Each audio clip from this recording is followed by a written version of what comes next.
Hey, Gabriel, like, Hey, Gaybros, Jose. where are we today? I'm in San Francisco. You are not, but you will be next week. I definitely will, and hopefully we'll have another in-person session with a lot of background noise. Look forward to it, these dear listeners. Fingers crossed.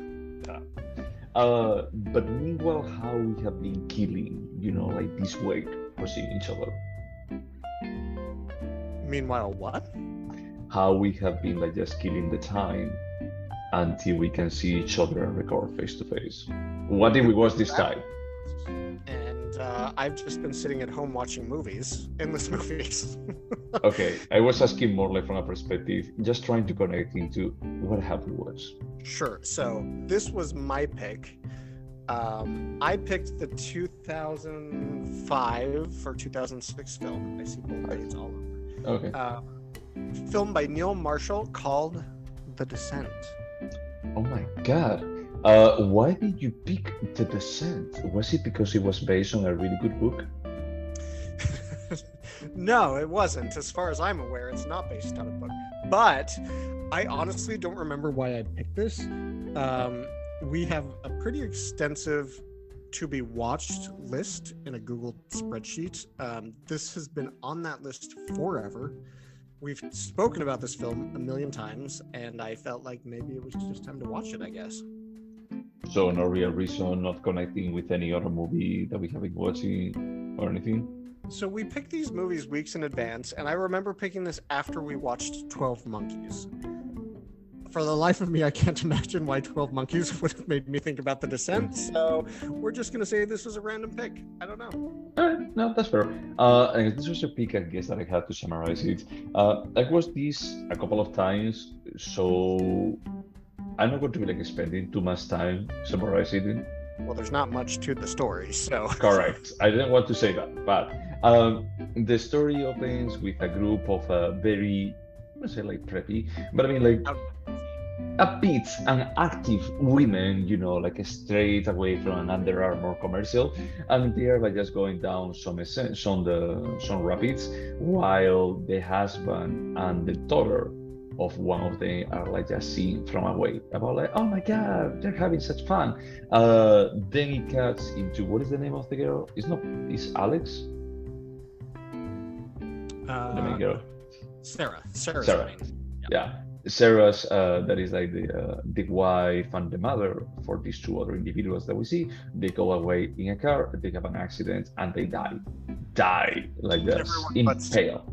Everyone but Sarah in that car. They die impaled by some tubes, some metallic tubes, like very not graphic, but it doesn't leave like too much to the imagination about like what happened there. She goes to the hospital, and then she goes into a coma, and she recovered like some time later. One of her friends, Beth, I think that she's waiting. Becca. Oh, it's Becca, the one that is there. Okay. Becca or Beth? I thought it was Becca, but let me check IMDb. No, you're right. It's Beth. Yeah. Becca was the older sister to the doctor. Yeah.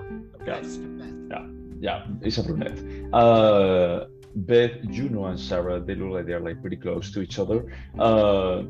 And Beth is there when Sarah wakes up, and she tells him like they died. So fast forward, the story jumps like maybe it's like a year or 9 months. Yep, 1 year. They're going to they're in the States, I don't know, North Carolina, I think. Appalachia. I don't think they state, but it's like backwoods America. Backwoods America. We don't see any Americans. They didn't have like budget for hiring Americans. So these are like just dirty breedies in American freedom soil. So Also, they decide. It was filmed almost exclusively in Britain and Scotland, and so the trees you see aren't in Appalachia. Just I didn't know that, but I feel like I'd be surprised about like that. It looks a bit more like Pacific Northwest, not like North Carolina or Appalachians. In any case, they are supposed to be in the States. They're like meeting up, like some friends, like the three main characters, and the other three, like a student, like a medical student, like a doctor student. One girl that is supposed to be like the best climber in the world, almost. I don't know what is like the background. And then another one that is like the protege of Juno. I think that is Juno's protege, or no, Holly's protege. So there's like the inner circle that's Sarah, Beth, and Juno, and then Yeah. there's clearly a little bit wider circle of a few friends that were always there for each other but not super close, and then a brand new girl. Yeah, and they meet up, like for doing this kind of adventurous stuff. And they're like doing this just for cheering her up, supposedly, and they're going to be like descending into a cave, into a cave system that is supposed to be, it's not called like the Boredom Caves, but they make like several videos. Well, oh my god, there is a book about it, so you're going to be exit through the cave shop. But that is like super active and super Tomb Raider wannabe, she actually changes plans, and they take them to unexplored, uncharted system, because they see what Doesn't tell them. or she doesn't, and they're like, oh my god, it's a level 2, but we have descent like, I don't know, like for 2 minutes. They don't, I mean, they're a bit dumb, to be honest, because they should have like just like expected from the beginning about like, so this is supposed to be like the simpler kind of cave that you can go to, and there is nothing, there is no signalization, there's no signals or anything.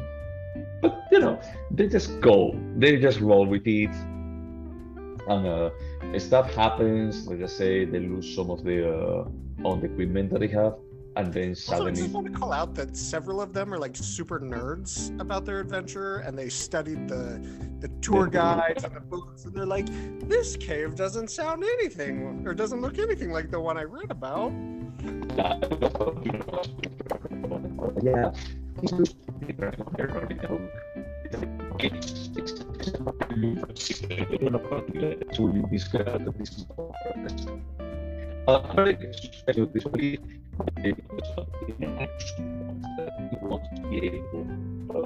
Go back to easily, and they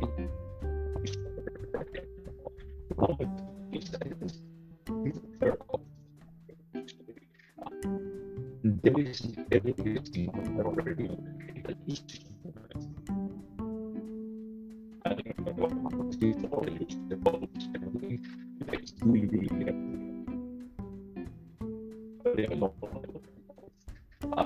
when they see is that everything is started just going down the drain, and it seems like some kind of humanoid creature that it looks like humans, but they are monsters at the same time. They see like ton of skeletons of animals that they have been killed and just dragged down underground. Farah is the only one who sees them, and And everyone's they don't like, believe it. you're just in mourning, your brain is making things up.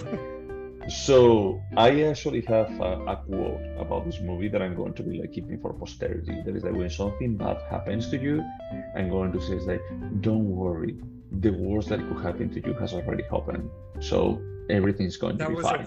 And he's like, yeah, it was a bit more as like, look, you read the script and you're like just making jokes right now. Your kid died. It doesn't matter that you're stuck under, tons and tons of rock. No big deal.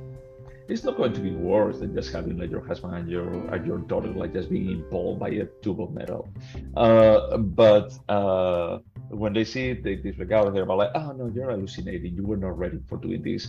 But no, there is actually like some monsters. They start like picking them apart one after another. It's like one of them like just falls in one of the most stupid scenes that I ever seen in my life. About like, don't run. It's like, and she just runs away and just falls through a hole, because there is always a hole around the corner in this movie.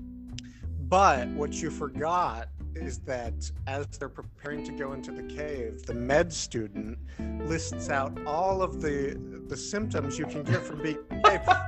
Hysteria, panic, hallucinations. So we understand, she panicked and she ran. Yeah, I was watching this with my boyfriend, and I was telling him, he's like, I don't know if he's giving that explanation to the rest of the crew that they already know about this, or she's actually just telling us what is going to happen in the movie. And it was exactly telling us what was going to happen in the movie. Let me just finish. Then the movie, at some point when there are only like 2 survivors, spoiler alert, this is like 17 years old. It's almost like old enough to drink in many countries around the world. Yeah, I see it turns into a Tomb Raider action movie, where Juno and Sarah they start like just killing the monsters like without blinking. So I just want to call out that there's a backstory to the monsters. They're humans that got stuck in the cave and then devolved. I just want to call that out. It's not like there's like snakes or something. I so desperately want to defend this film and I can't. Honestly, dude, is that this the third or the fourth time that I watch it? And it's like I think that the more that I watch this movie, the least I like it. The less I like it. So I'm just gonna say this. I genuinely feel this is a solid jump scare horror film. Let me ask you something because this was something that I actually spent a while like. Do you think that the background of the movie adds anything to the movie? The background of what? The background for Sarah about like the suffering that she's having.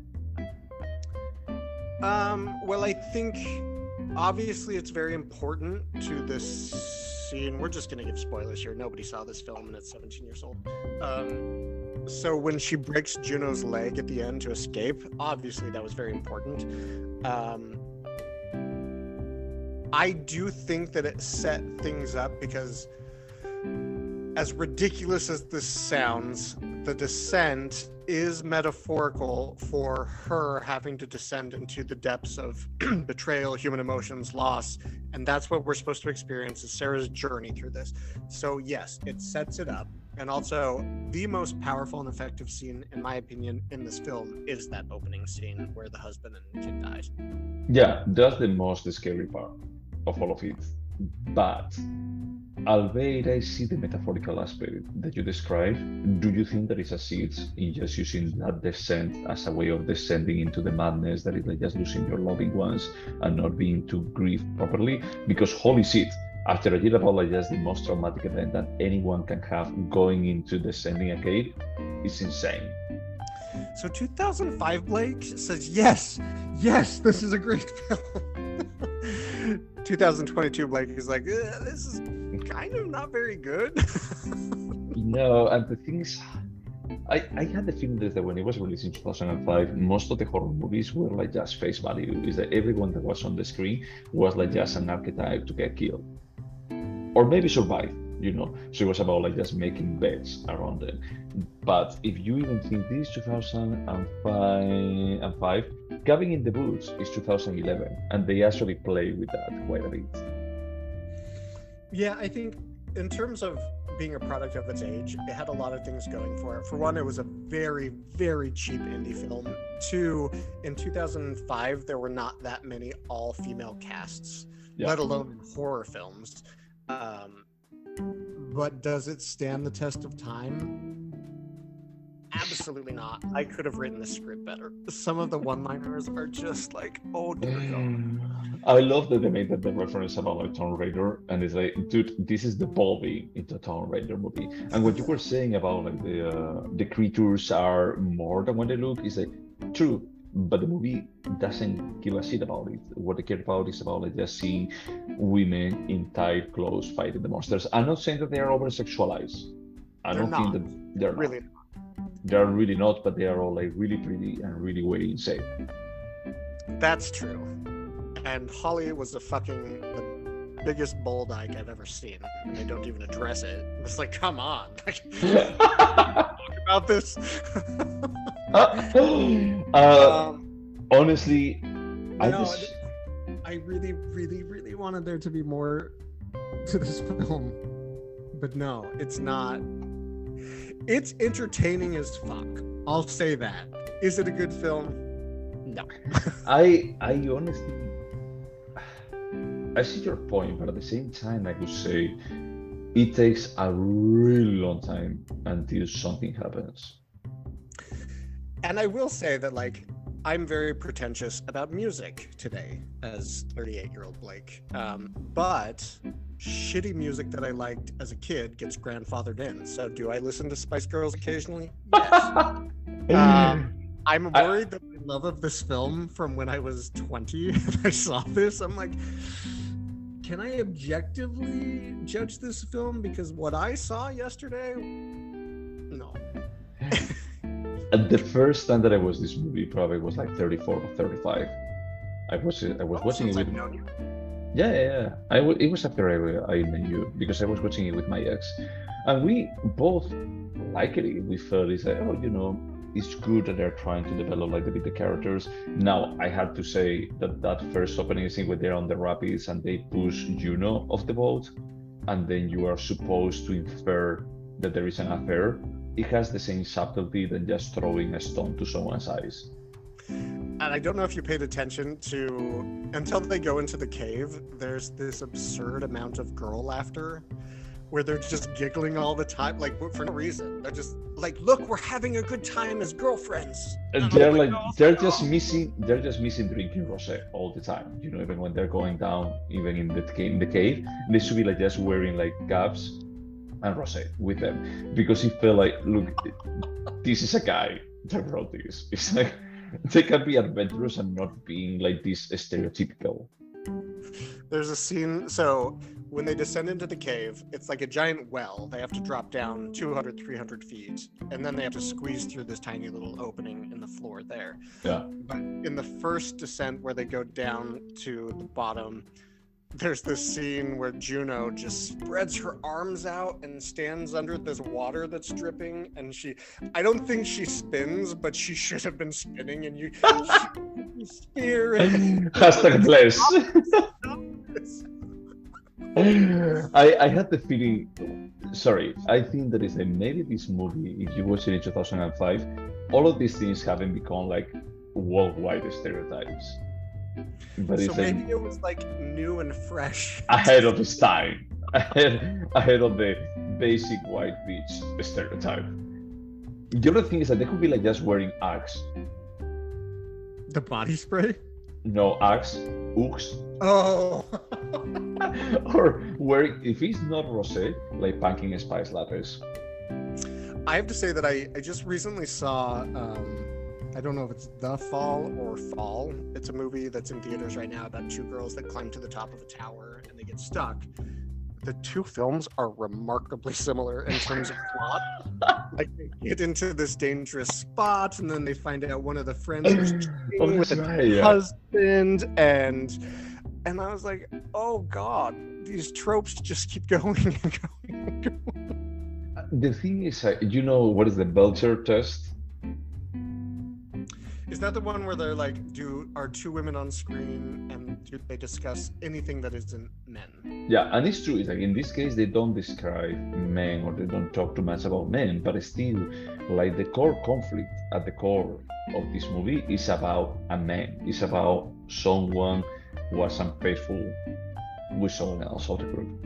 And it feels like, dude, there can be more. If you want to make like development of the characters, do it for good, because I don't give a shit about any other characters.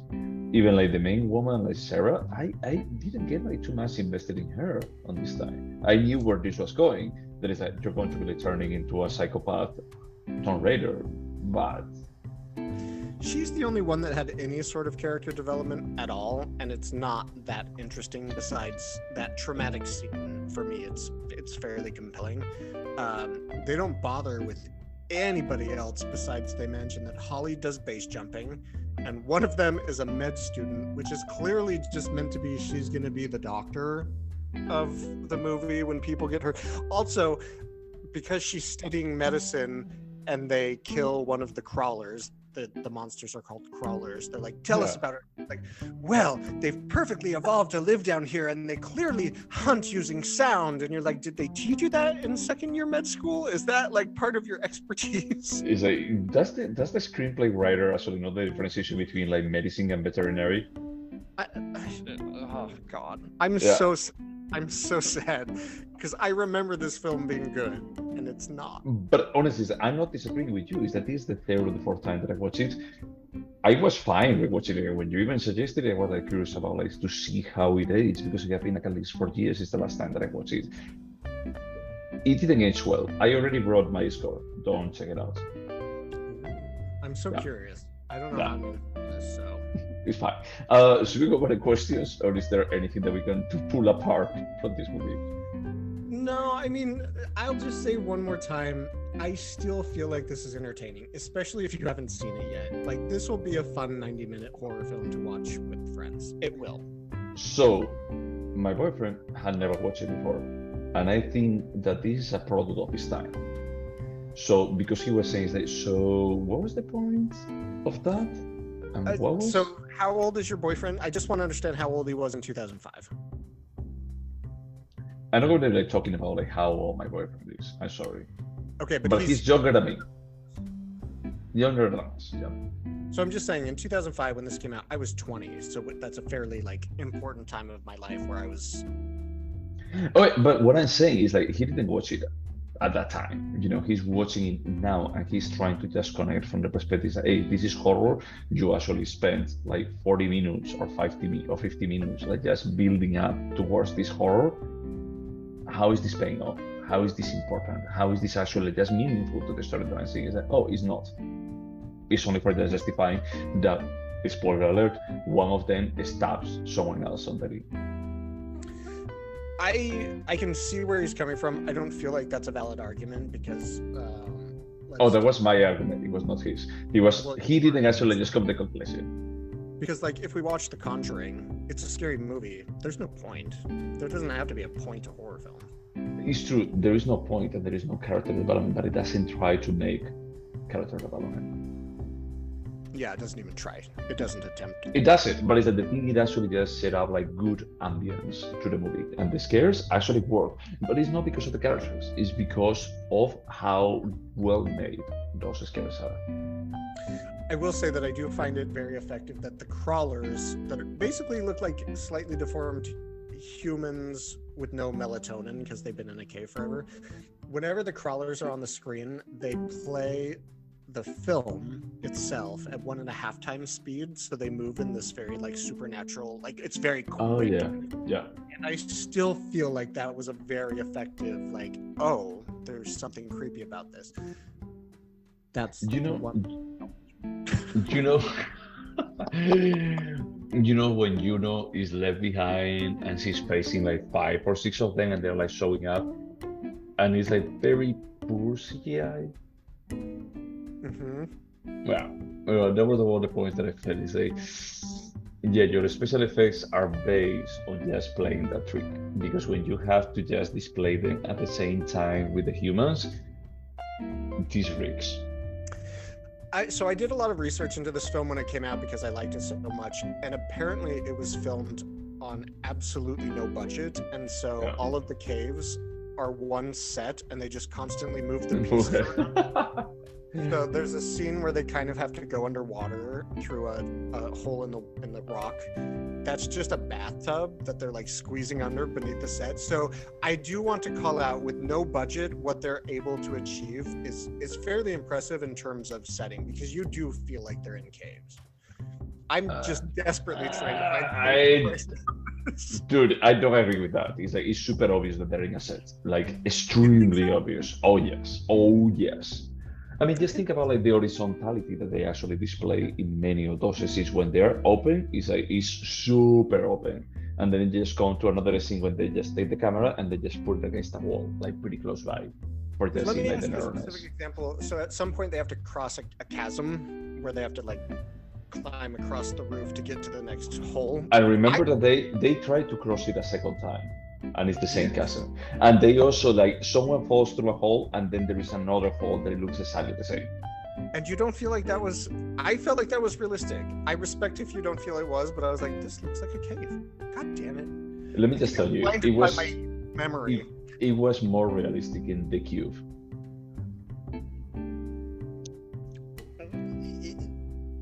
Okay, let's just go over the questions. Okay.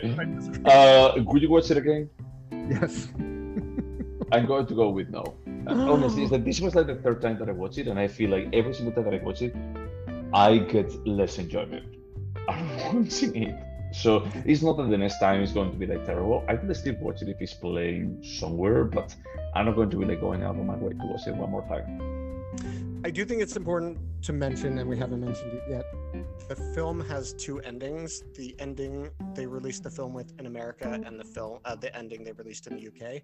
The American one is total shit, but allowed for part 2 to be released. The UK one is it's more effective. It doesn't make the film great, but it's better. I mean, I would say that actually the difference is like the US version just cuts short the UK one. The UK one lasts like 30 more seconds, and it just ends up in a bit more of a dreamy, not so happy ending. Yeah, the American one is definitely there's some sort of silver lining. And true, but it also ends up with the kind of Carrie, like Carrie, how it ends like with the hand like coming out of the grave. Is that this super gratuitous? Is that when she actually says, he's like, what is the point of this? Why did you do that? He's like, without like waking up afterwards, it feels like stupid. And with waking up, it feels like, hey, you want to give me a happy ending. Yep, agreed. Would you recommend it? Yes. No. I would. To whom? And under what circumstances? Hey, I want a lighthearted, I got it. female-led horror film from the early 2000s.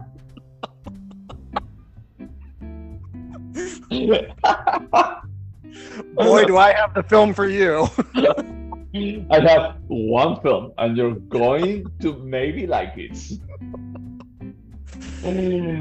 I go with no. Honestly, if someone asks me about like a horror film that is more than what it looks like, I'm going to fucking make you watch Cabin in the Woods soon. See, when we discussed that, you know how I feel about that movie. I would watch The Descent over that any day. All right. It doesn't matter. You have no taste, but okay. Let's move on. Would you remember it? Yep. The only thing I forgot was one particular scene. We can just spoil it. Juno is killing a bunch of crawlers, and she gets spooked by her friend silently sneaking up behind her, and so Juno attacks her. It's like, come on, this is on you, Beth. You can't just walk silently to someone on a killing rampage. Okay. That's Maybe the only thing I forgot. Overall, I remembered everything else. Yeah, no, I remember the part. I remember like how there is like this shift, but it's like that scene when I saw it, it was like, yeah, it was even more done than I remember. And the only purpose is for Sarah to find out Juno's evil before she knows Juno's evil. But Juno is not evil. Well, she was fucking Sarah's husband. Yeah, but that's independent from killing Beth. And Juno left Beth alone and lied about it to all the friends, saying, "Oh, they got Beth. You saw her die?" Yeah. Yes, I saw her die. She thought, but I honestly think that is survival, honestly, at that point. I'm sorry, but if you got mortally wounded in a cave, I would not just leave you and then lie to John. Okay, we are not talking about like just like randomly getting, like just damage, like hurt in a cave. We're talking about like there are fucking creatures that they're like hunting you down, and you don't want to stay there because they're going to go after you. I'm just saying, I would bash your head in with a rock if you asked me to. I wouldn't leave you. Thank you. You're a real Gaybros. You're a real Gaybros. Is there anything artistic about it? Yes. No. This is a mediocre movie at best. That's all I can say. I'm trying to think about like what, It's like I really want to give it like saving grace, but honestly, even like that sequence, the one with the birthday that we see the birthday cake, I just feel it's like these are artistic. They tried. They got close. Yeah. I will say that the score was basically identical to Shame. To Shame? To Shame, the Michael Fassbender Yeah. film. It feels like go watch the opening credits. It sounds exactly like the opening credits to Shame. In fact, I had to look it up. Is this the same composer? It's not. It's not. Wow. Okay. No, I will check it out. But no, from my perspective, I don't think there is anything artistic. It's like what I would say is that this is a movie made with a very, very limited budget, and it shows. But But they did well with their limited budget. did it well with the limited budget. But it's not something that just makes me think that they did more than what it could. If I actually watch Moon, did you watch Moon? I did, and I Sam actually thought Rockwell? about it as well with Sam Rockwell. Kevin Spacey as the voice of the robot. Is I felt like that movie was extremely limited budget, and it was better made. It was like just like, hey, you had done more with this limited budget. That makes That's sense. true. Yep. And it's a space sci-fi that is like way more expensive in theory than this. Oh my god, I fucking hated the camera work in this movie. Can you call out something specifically? When one of them is like just hanging from the wall, from the ceiling, is that the camera is like just turning for just giving like more intensity. It's almost like just like, I don't know, like filmmaking 101 about like, hey, what can you do with the camera for just like building more intensity or stress? So that didn't particularly bother me. There were a few scenes, like the first time they figure out there really are crawlers. There's this superhero scene where they're all standing perfectly in the cave with their, and I was like, oh, we didn't need that. That being said, that exact scene happened in the latest Jurassic Park film. So it's like, it's not because that scene necessarily that is bad. It's just kind of, this is what happens in action movies. Do you need to tell me that the last Jurassic World movie was fucking garbage? It was bad, but think about any Marvel movie, they have that exact same stupid fucking scene. Do we ever record about those movies? You have gone to Marvel movies in theaters multiple times, so... I have, but I would never defend any of them as being good. Oh, interesting. I thought you liked them. Oh no, it's a guilty pleasure. Interesting. Yeah, it's a fucking guilty pleasure, like the ones that I watch too, that I go to the cinema to. And before with my eyes, I felt like a bit forced to watch them. And nowadays, it's a bit more of a, if I go to watch them, it's on me. It's completely on me. And I realized that these are pretty bad. When Scorsese, I think it was Scorsese, the one that said is that Marvel is killing cinema with these movies. I don't disagree completely with that. What did he say? He said they're not movies, they are theme parks. Yeah, they're like just formulas. Is that they know like the kind of roller coaster that people want, and they just My go dog's with a it. Marvel fan, so... Yeah, he's feeling like really offended right now. Is he like a Black Widow kind of fan, or a bit more of a Doctor Did Strange? you even see the new Thor film? It was amazing. I didn't watch it. I wanted because the previous one I really like it from Taika Waititi. This one, it looks like it's not so good. Maybe it's because it has Natalie Portman again. I wanted to see it because it was a comedy. It's like, oh, they're not taking themselves so seriously. But then my husband was like, no. So, but I thought that he liked it, like Marvel movies. He did it up until maybe 4 years ago, and then he's like, I'm done. So, Yeah, okay. yeah, they're the same. Honestly, it's like even if they're like different directors, they never want to play with the formula. It's that they found something that is going to sell. Let's not change it. Is it a timeless piece? Yes. What we saw in this 2005 film is basically the same as 2022 and will be the same in 2050. There's nothing tying it to a specific time. The themes it tries to explore, loss, betrayal, girl friendship. Come on. There's nothing. It's not like, let's go back to The Lost Boys. That's so 1989. Like, there's nothing to do about this. Because it's only The Lost Boys is only about displaying the 80s. That's the only purpose of that movie. Now, what I would say with this movie is that if we think about like the enjoyment that we got the first time that we watched it, and now like 10 years later, is that we realize about like how feeble the foundation of this movie is. Yes, and this question has always been a little squishy in terms of what it means. And the way I understand it, I would still say this is timeless. But yes, the first time we saw it was way more enjoyable than these. Yeah, you watch it like with way before I did, but it's like I remember like talking about this like the first time that I watched it, and I feel like surprised. I told you like, hey, I watched this horror movie and it was good. I don't know what is the name. It's like, oh, it's The Descent. I love The Descent, and this was like probably 2013, 2014. I mean, so I did the great DVD purge, like, I don't know, 2-3 years ago, and I got rid of like 200 of them. I kept The Descent. That was one of the ones I felt like, yeah, I'm gonna want to rewatch this. I'm going to be with no for a timeless piece. That's fine.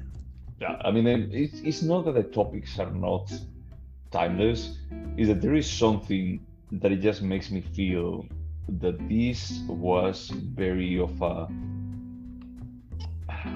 like being in the right place in the right time. And now well, you may be in the right place, but this definitely was not the right place. And I can't remember if I said it on this recording, but this really was the best thing I saw at Sundance in 2006. And it really was because it was a bad year. Like, there wasn't much good. And I saw this at midnight. It's called Sundance at Midnight. And I was like, Yeah. wow, fucking awesome, man. Honestly, if it was 2005, I would still feel like, holy shit, this was good. Because in 2005, just think about like what you had. Scream 3, like the pinnacle of horror. Kill Bill Volume 2. That's not horror, dude. That's not even close.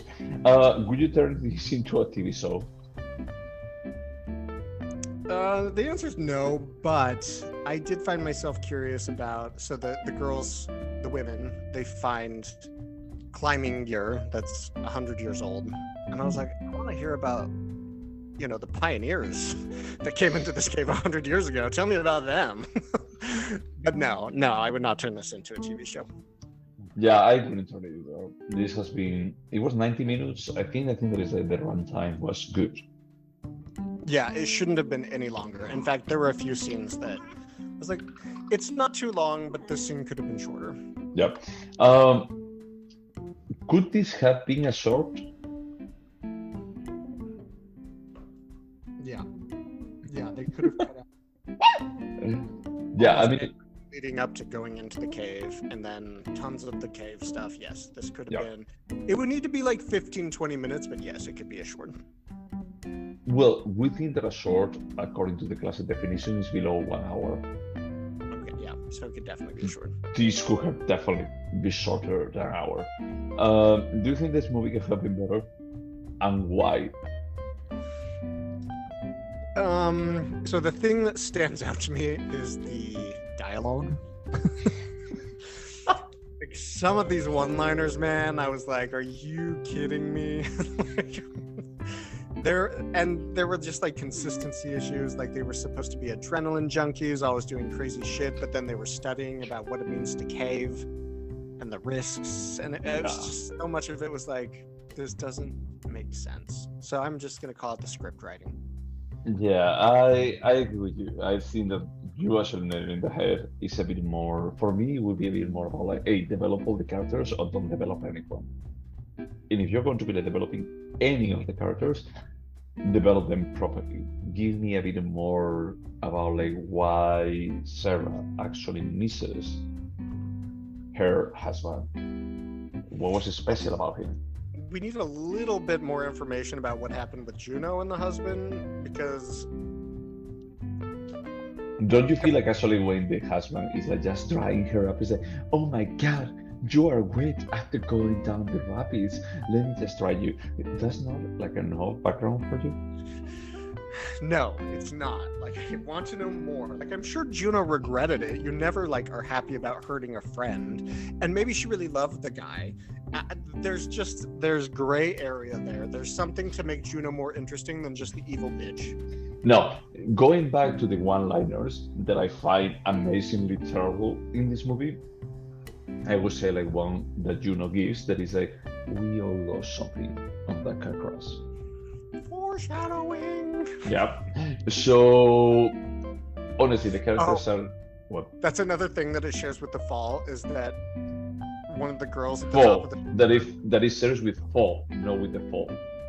yeah, with Fall, is that the husband that died, he couldn't say I love you, So he would always say 134 for I love, or 143, I love you.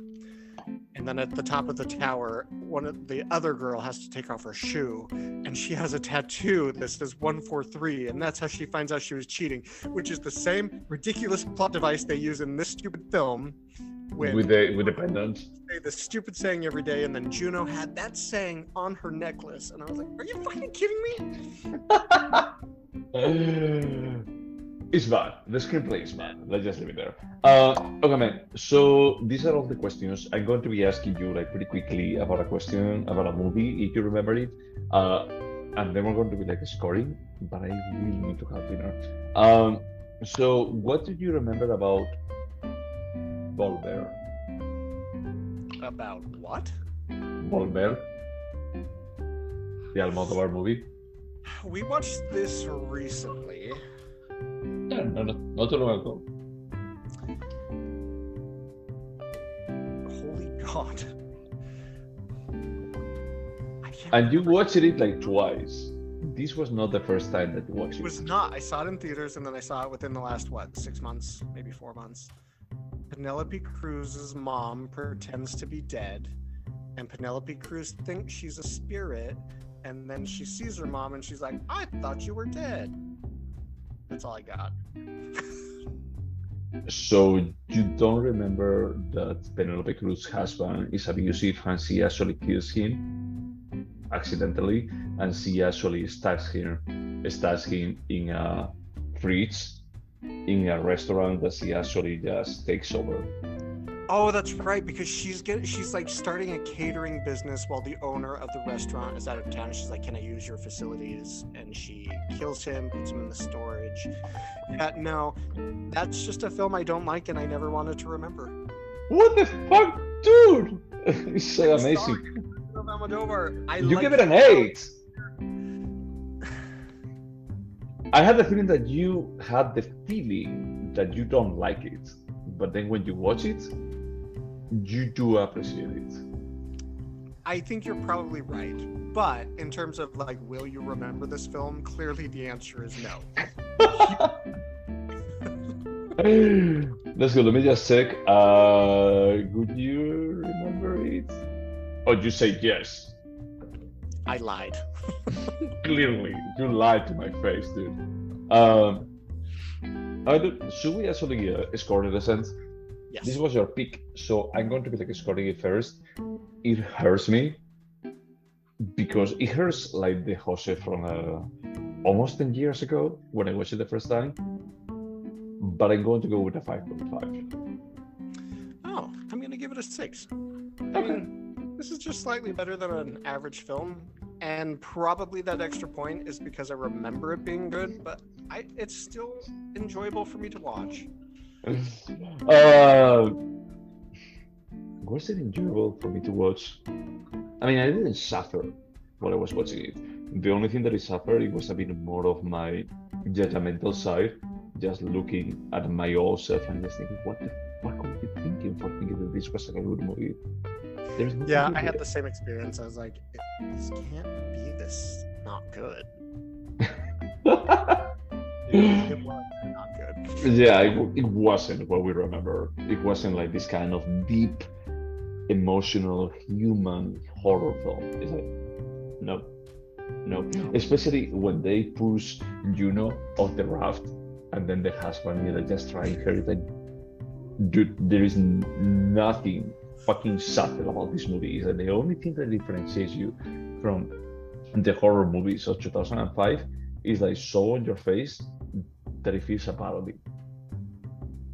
Yeah, I need to go back and look at its contemporaries.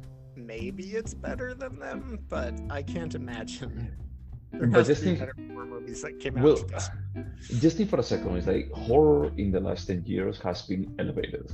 Before we used to say it's like this has been good for a horror movie, and that would mean it's like it's a good movie. But for a horror movie, it has been enjoyable. I was scared. It was a roller coaster. I had a blast. But it was not a good movie from the standards of what a movie is. Now, when we think about like horror movies, we have stuff like Hereditary. That I still think that is not perfect, that is far from perfect, but it actually gives us background in all of the characters and actually just like follows them. There is like character development and there is like emotional connection with the characters. In here, I don't fucking care about any of them. Agreed. So it's a bit more, that's the reason why I was like, this is timely because it was better than the average like horror movie back then, but it was not good. I can see that. Yeah. So as this was your unfortunate pick, my pick next is that before we started recording, we watched a movie called Mimosas. That it was from a Galician director from my home area called, crap, I don't find it now. Sorry. Oliver Lasse. He's from my home area. I think that he's even from Ourense, from my hometown. Not from the city, but from the region. So he actually directed the last movie that he directed is called Fire Will Come, and it's actually on Amazon Prime. So I think that is like a perfect opportunity for us to just watching it. Awesome. I watched the trailer recently, and it looked really good. Yeah, at least the landscape is going to be gorgeous because it's from my home area. It's not that it's going to be like gorgeous because I'm from there, it's that because it's a fucking gorgeous. What is the name of the director again? Oliver Lasse. Lasse. Okay. Lasse. Laxe. All right, looking forward to it. Yeah, and I think that he actually won. Yeah, they won an uncertain regard in Cannes in 2018 before Lamb was out. Now that's a good horror film. Oh, A24, Dying of Fire. Oh man, anything else to say about The Descent? Nothing. Just this makes me sad. Me too, dude. It's like it doesn't give me happiness to just talk so ill from this movie. But yeah, to everyone listening to us, thank you so much for putting out with us. Anything else? Wash your hands. Okay. Bye.